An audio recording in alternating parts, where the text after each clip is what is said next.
All right, welcome into another edition of Catching Up with Tommy Mac podcast here on 1010XL's podcast platform. I'm in the 1010XL podcast studio, a beautiful Friday afternoon in Northeast Florida, brought to you by my good friends at Team Tommy Mac. Check them out at TommyMac.net. You'll see them all over social media as well as this show. You can check us on YouTube, the Jaguars 1010XL YouTube channel, and everywhere else you watch and listen to your favorite podcast. Great to be here. Great to be alive as our Jacksonville Jaguars set for Week 11 in the National Football League, going in at 5-4 and facing the LA Chargers at 7-3, who are also 3-1 on the road. They have won 3 in a row. Nothing too great except Pittsburgh, beating Pittsburgh 25-10. Last time out for them, they beat Tennessee on the road 27-20, and they beat Minnesota in a pretty good drubbing. Of course, Minnesota not having their QB at the time. They've won 4 out of 5, including beating Miami, who isn't that great. And then, of course, they took a little licking from the Indianapolis Colts, who obviously are a very good team as well at 8-2. Their losses at 7-3. They lost to the Giants early. That was Jackson Dart's first game. Washington beat them up pretty good. And like I mentioned, Indy was their other loss. Of course, we know our losses. We know how they happen. You hear Liam Cohen on the radio. You'll hear him later today as well, all throughout the day. I don't nothing against Liam Cohen. I just don't care what I don't need to hear what the coach has to say. I want to hear it. Don't get me wrong. I don't mean I don't need to hear it, but I don't. Whatever. What is he going to say? He can only do so much. He can only say so much. Look, we're going to have this debate. It'll always be this debate. I don't know if it's in every market, but it is here. We debate: is it coaching? Is it the players? Is it a combination? I don't believe it's the coaching. I didn't believe it was the coaching last year. I believed it was not having the right players with that coach. Now, I know with our team this year, you can't say that. We got to figure that out. We're 5-4. We're still in the hunt. So this season is still there for the taking. But we got to step up. And I'm talking to the stars first and foremost. My quarterback, and in no order, my quarterback, my pass rusher, my left tackle. Who's right now number 1? Is it Jacoby Myers? How about a corner that you can count on? How about the other pass rusher, Trayvon? I mean, these guys got to step up and play consistently really good football. They're paid really well to do that. And by the way, Trent Baalke did all these deals. He's the one. If this doesn't work out, he's the culprit, in my opinion. He put this new regime under the gun with all these extensions to guys that probably didn't deserve extensions, or at least haven't played up to their extension. Josh Hines-Allen has not played up to his extension. He didn't play up to it last year. He has definitely not played up to it this year. Walker Little, nowhere near a good enough left tackle, and he got his contract extended. Trevor Lawrence, say what you will. I wouldn't have extended him. I wouldn't have. I would have seen this 5th year play out, and I probably wouldn't extend him now, but they have extended him, and that starts next year. Of course, they got rid of Tyson Campbell, so they weren't worried about that, but that was another Trent Baalke. Hey, let's try to save my ass. But he really did hamstrung this franchise, at least to date. Maybe that changes. Look, things change in a week in the NFL. Beat the Chargers. I don't have you winning. It's the first time, I think, ever in the confidence picks that I do on Jaguars Today on Friday with Mike Dempsey, Fat Tony, and Dylan Denmark, that I have the opponent of the Jaguars winning, and not only winning, but being the highest. I've lost faith in this defense. I've lost faith in that they can get the job done. The quarterback is who he is. And I put it out there on Twitter earlier in the week. If you have to defend any player, and I mean any player, for 5 years, even 3 years, really, you should know what kind of player you have by 3. But after those years, if you're still defending that player, there's nothing wrong with you. You're being a fan. But there is something wrong with that player. And I'll tell you a perfect example. Now, I know you're all going to cry and all this kind of stuff, but you compare Justin Herbert to Trevor Lawrence. And just take this year alone, Okay. And I know what you're going to say. Oh, the drops, Tom. Okay. The drops. Okay. We have 31 drops. They have 18. That's 13. Somewhat significant. Okay. Let's talk about their offensive line play. You want to? You probably heard me talk about Jaguars today. I'm probably going to talk about it helmets and heels 2 to 4 p.m.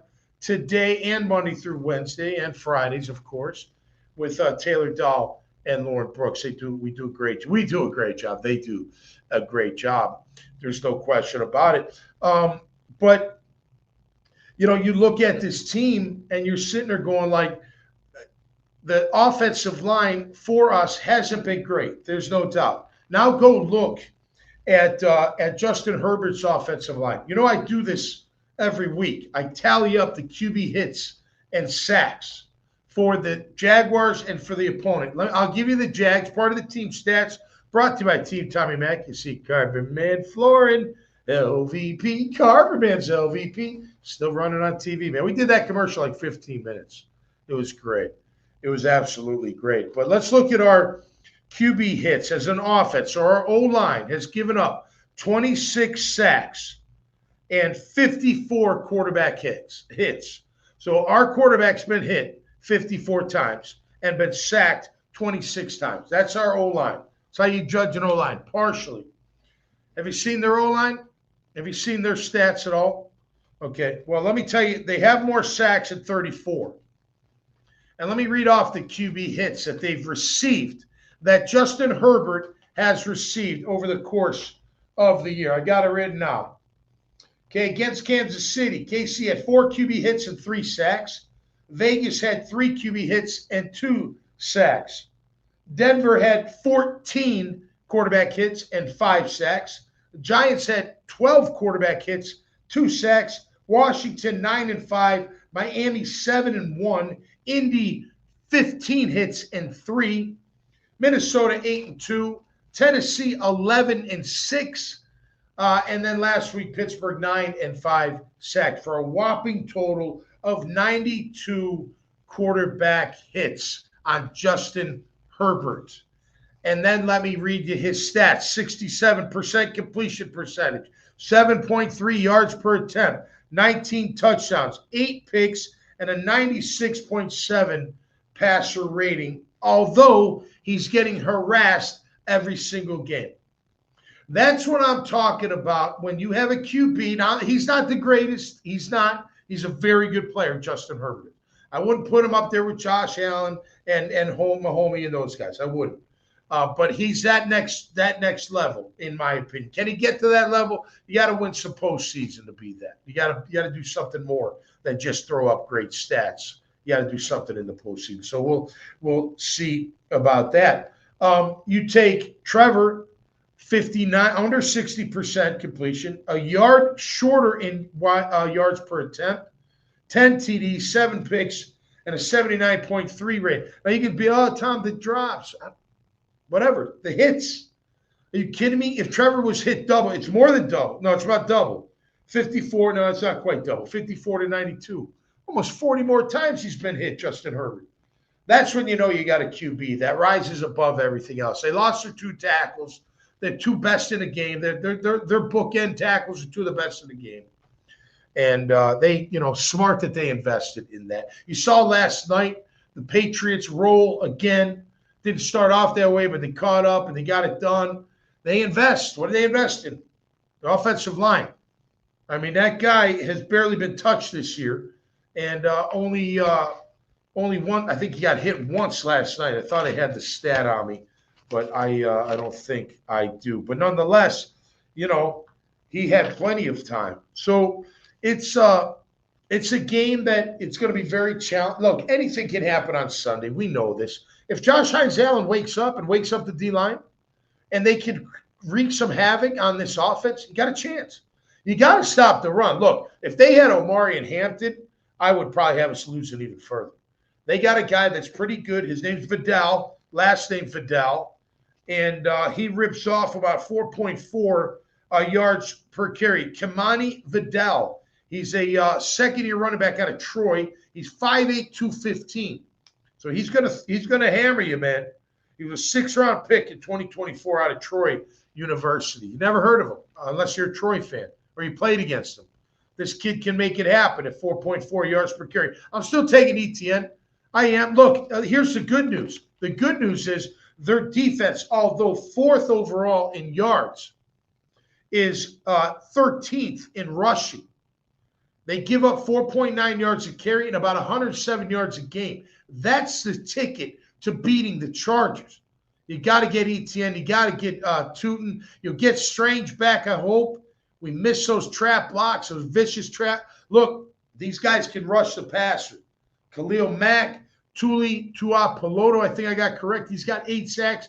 They got playmakers on defense. They got playmakers on offense. Let me throw this at you for their offensive weaponry, and then go and look it up. I'll just tell you, but you can look it up with our Jags. And I know injuries, I know this, but whatever.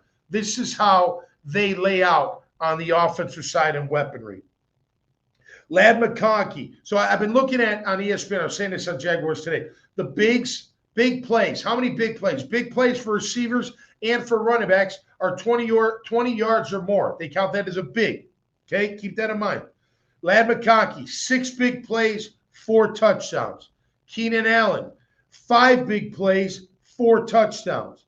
Quentin Johnson, 9 big plays, 6 touchdowns. And Arondé Gadsden, the second, the tight end, 7 big plays with 2 touchdowns. Our closest is Brian Thomas with 7 big plays and 1 touchdown. We're nowhere near it. Parker's got 4 and 2. I love Parker. But we're nowhere near this weaponry. We're nowhere near this production. And they have plenty of drops, 18 drops. I mean, I don't know. That's plenty. Everyone's got drops. We have a little bit more. Whatever. Catch the ball, throw it in the right spot. But we're going to have a tough time. You got Mack with 4 sacks, Thule with 8 sacks. Odafe Owa, the outside backer, another 4 sacks. You got a couple other guys. That day in Hanley is supposed to be an unbelievable inside backer. They're all over the place, but you can run on them. So let's run on them. Let's run on them and make it happen. Listen, I don't know what you're going to do with the O-line. Hopefully you get Ezra back. Anton Harrison didn't practice this week, or at least limited, if at all. So what are you going to do on the O-line? That's going to be interesting. The injury report will come out. We'll talk about it, of course, on Helmets and Heels. But, it's we got to figure it out. I hope we get Ezra back because we need him back. And maybe put Van Lannon in the right tackle if Anton can't go. Maybe put a Doga there. I'm not going to look. The hands to the face sucks. Bad penalty. But a Doga is a vicious blocker, and I want him out there. And I keep your hands down. Keep them down.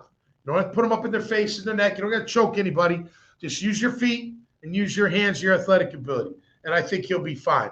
I know he had the false start. I know he had the hands to the face. And for the record, I get when fans say, well, if he doesn't have hands to the face, Trevor makes the right throw. It's a good throw. And Cam's a no-brainer for 60 yards. Cam's got a long one. By the way, their kicker's a little bit better than him in percentages. And even in deep ones, 50-plus, Cam's 3 of 5. This guy, his last name's Dicker, believe it or not. Dicker, the kicker. You can't make it up. But whatever, that's his last name. And he is 4 of 5 from 50 yards out. So he's just as good. Our return game's unbelievable with Parker and Bayesho Tootin doing a nice job of 28.5 yards per kickoff return. So that can help us. Special teams has got to help us. But at the end of the day, if our stars don't step up and start playing like stars, this team is not going to go anywhere. And it's going to be unfortunate because those stars are stars that were inherited by this current regime. They didn't pick them. They were inherited. They had to keep them. Can't get rid of everybody. I think they get rid of everybody. I don't mean it like that. But these guys got to step up and start playing some serious football. I mean, this is more than your job. This is your livelihood. And again, you're in a great spot. Forget about the past. You can't change the past. You can't change the past. So forget about it. Learn from it, but forget about it because you're not going to change it. Right now, you're 5-4. And I don't like the whole, like me and Dempsey were talking off air, like, well, if the playoffs started today, they'd be in the playoff race. Great. But it doesn't. So I don't know how they're going to finish, but they got to finish strong. And you do that by putting them together some back-to-back. I thought you were going to take down Houston. I did, but whatever. You're past that. 5-4. Get to 6-4. San Fran is playing Arizona. San Fran gets Brock Purdy back. San Fran's going to take care of Arizona. We can beat Arizona. I'm not saying they're not good, but they're not that great. Okay, and I don't know how good we are or how not good we are. I'm still trying to figure out where we're at.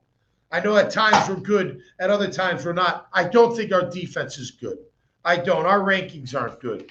We're good at the run, which is interesting. We're fifth in rushing in defense, but we're 28th in passing.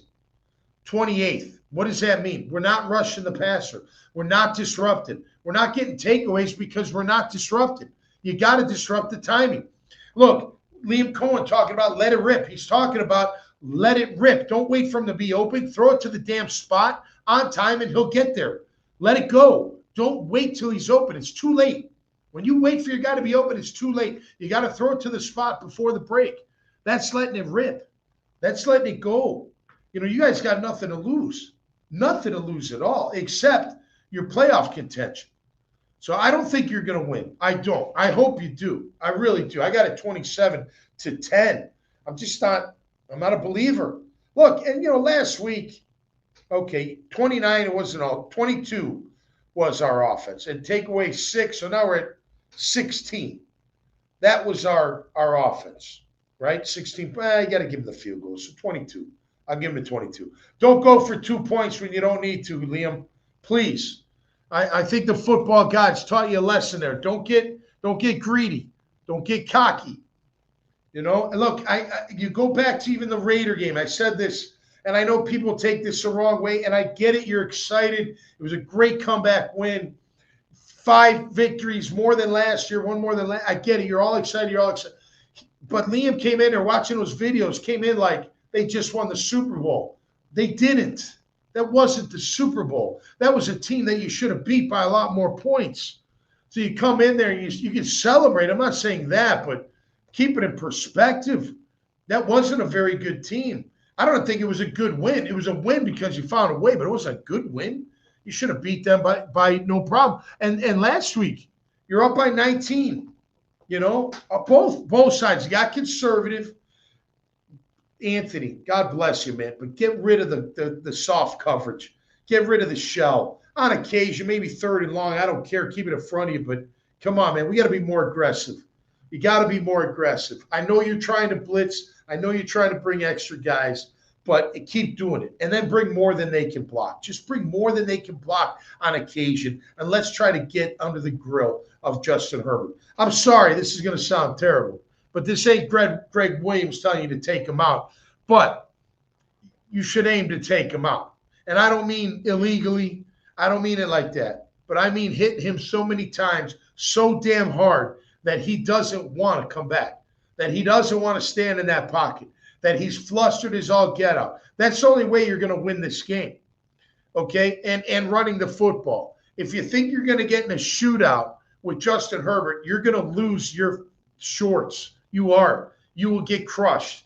Now, you got to use the pass. You got to let it rip. I'm not saying that. But you better give ETN the ball. You better give him the ball as a running back and in space. Can we get him out in a route, please? Can we throw more bread and butter passes, those easy button ones that Trevor's good at?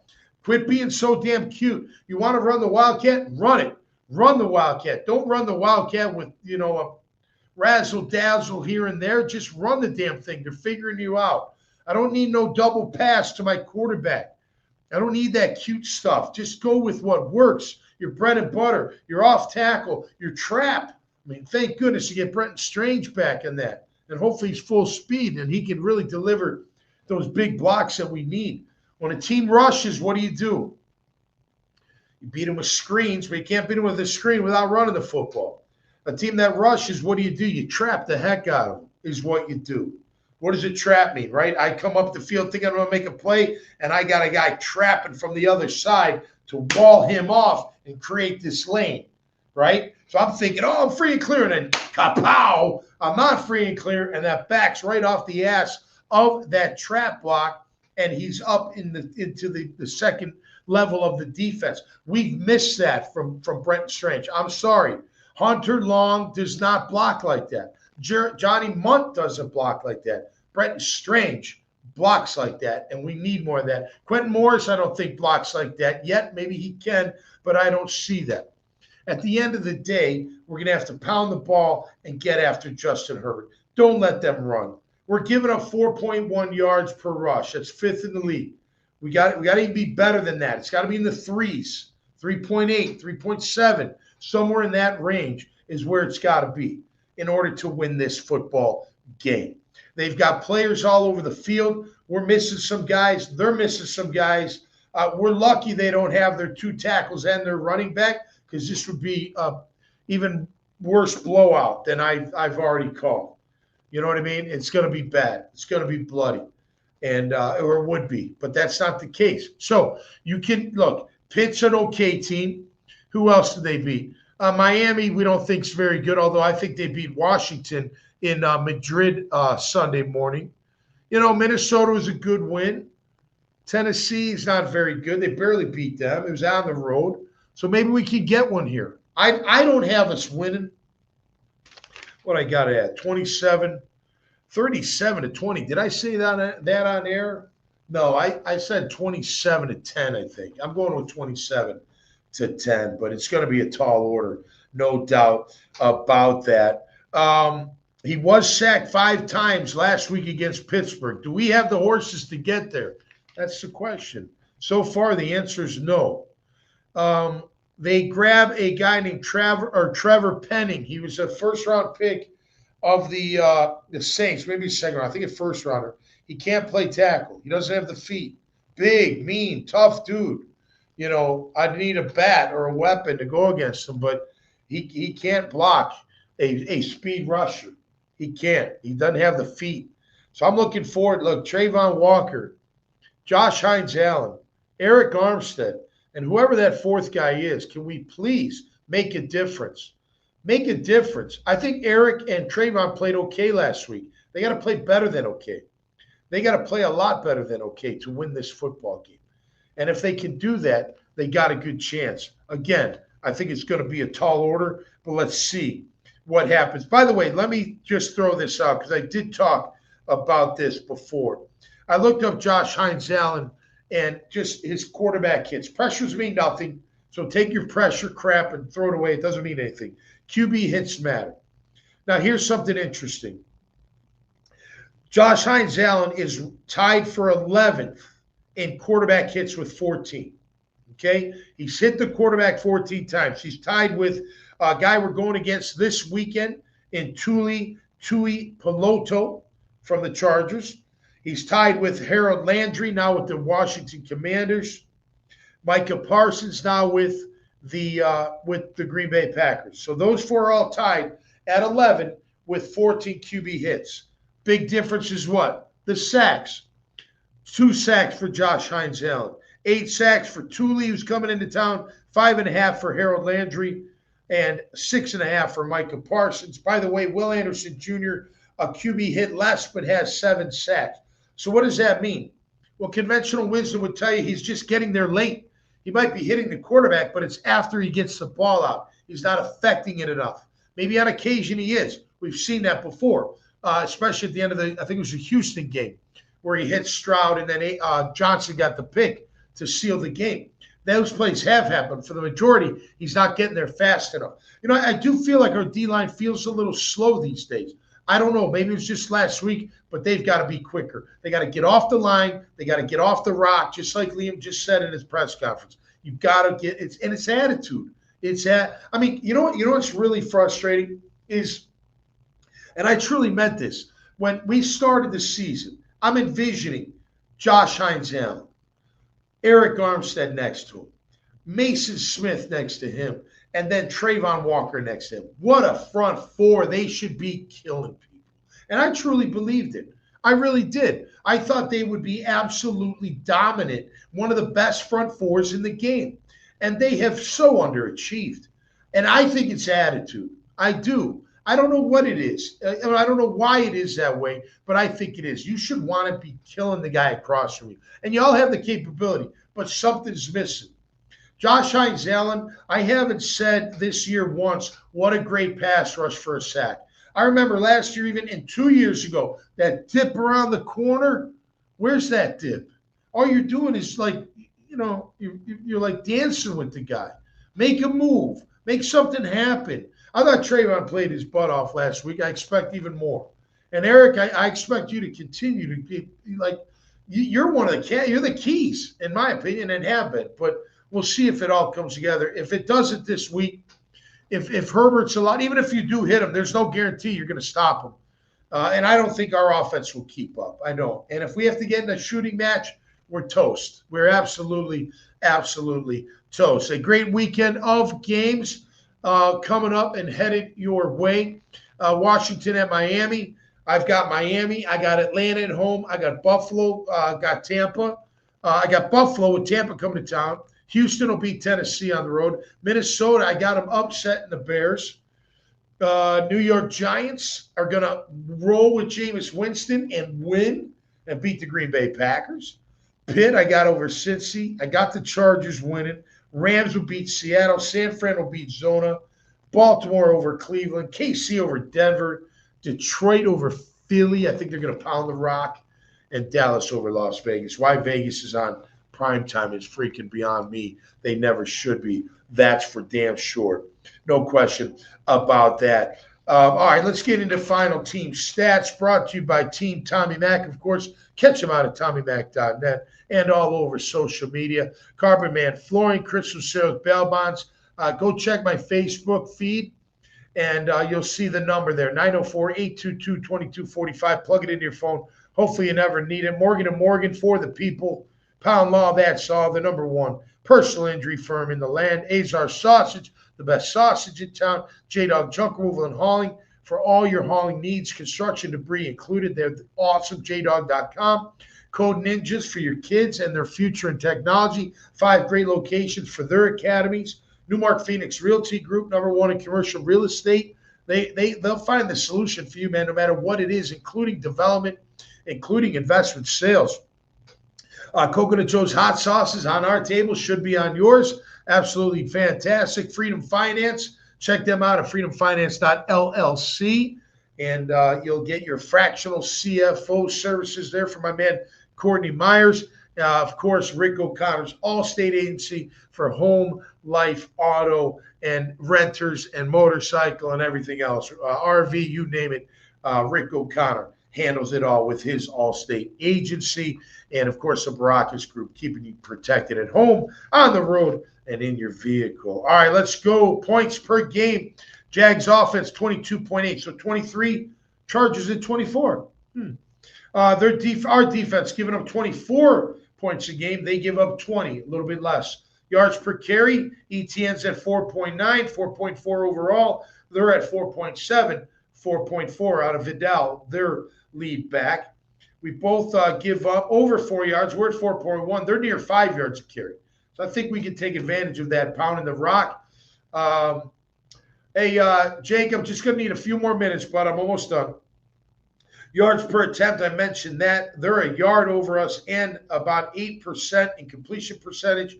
Our defense gives up 6.9 yards per attempt at 63%. They're at 6.3 at 60%, so much better there. Third down, 36% for us on offense, 34% for them on defense. We were terrible against third down last week. We were, 4-11 on offense and 10-15 on defense. Terrible. Their offense is 48% on third down, and we give up 45%. So third down is going to be a bitch, looks like. Good luck with that. Fourth down, 11 of 18 on offense for us, 5 of 10 on D. They're 8 of 11 on O, not afraid to go for it, 9 of 15 in the back. And I mentioned the sacks, the QB hits, tackles for loss. We have 34 tackles for loss. They have 50. We have 12 picks. They have 9. We've thrown 8. We've thrown 7. They've thrown 8. We have 10 TDs. They have 19. We're +8 in the turnover ratio, and they're -1. So on paper, you'd be like, Tom, how can you have 37-20? Or did I say 27-10? I think I'm going 27. No, I'm going to go 37-20. I'm going to give us 20 points. But until we show that we can affect Justin Herbert, they're going to put up a lot of points. They got the kicker. They got the weapons. They got the QB. And again, the demise of this team is not just Trevor Lawrence. He's a part of it. All you apologists, okay, whatever. He's still a big part of the reason they're 5-4. Good and bad, right? For sure. No doubt about it. But he's got to be better. And when you look at Justin Herbert and all the duress and everything else, yeah, he's got better weapons. When ours are healthy and what we expect out of him, you maybe put 1-for-1. If Brian Thomas Jr. was what we thought he was going to be, and Travis was healthy, of course, and Diami was going to do something, he hasn't done much. Parker's been a great surprise and a great fit, doing a great job. But you're going to see a QB for the Chargers that there's no, the line, the drops. No. He fights through all that because he's a true franchise QB. And Trevor's still trying to figure out how to be one. And hopefully he can get there. Again, guys, we're going to, it's so easy to pass the buck. It's so easy to blame coaches. We did that with Doug. You guys harassed not all of you, a lot of you harassed a Super Bowl winning coach thinking that he couldn't coach anymore. You never thought it could be the players. I always knew it was the players because it's always the players. They're the ones that have to go out there and execute. They're the ones that have to study. They're the ones that have to condition. They're the ones that have to make that have to do the production. It ain't the coach. Coach ain't firing me up as a pro. I'm already fired up. I don't need rah-rah. I've already get rah-rah built inside of me. What I need is a head coach on Sunday to call the right game, on fourth down, when to go for it for a touchdown, when to go for 2, when to go for a field goal, when to punt, when not to punt, whatever those calls may be. Other than that, I don't need a head coach. I'm a professional. I'm going to go out there and whoop somebody's ass because that's the way I'm built. And that's the kind of guys you need in that locker room, like some of them, like Trayvon, like Parker, like a Lewickid. You need more Antonio Johnson. You can tell he cares. You can tell Parker Washington cares all the way. Do whatever it takes to win. Do whatever it takes to be great. That's the kind of player you got to have across the board. Sure, the coach can stir it up and make sure that rolls and flows nicely. But at the end of the day, you got to have the players with the right mentality and the right heart. And we're going to find out what kind of heart this team has come Sunday. I hope they get it done. I don't think they will, but I hope they get it done and get to 6-4 and in the driver's seat for that wild card situation.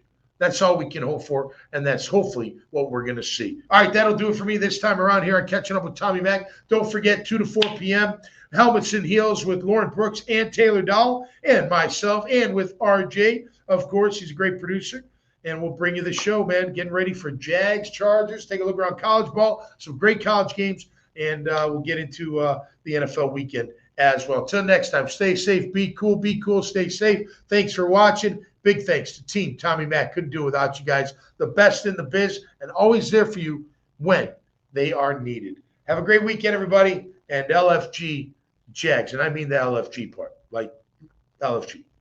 You catch my drift. Have a great weekend. Go Jags.